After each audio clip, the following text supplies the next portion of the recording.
मतलब ये अभी 3.5 घंटे का ट्रैक करके आ रहे हैं और अभी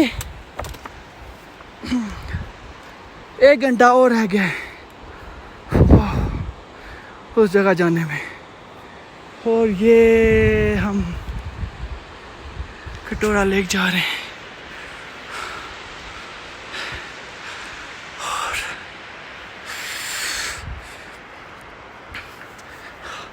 Most difficult track ever my life.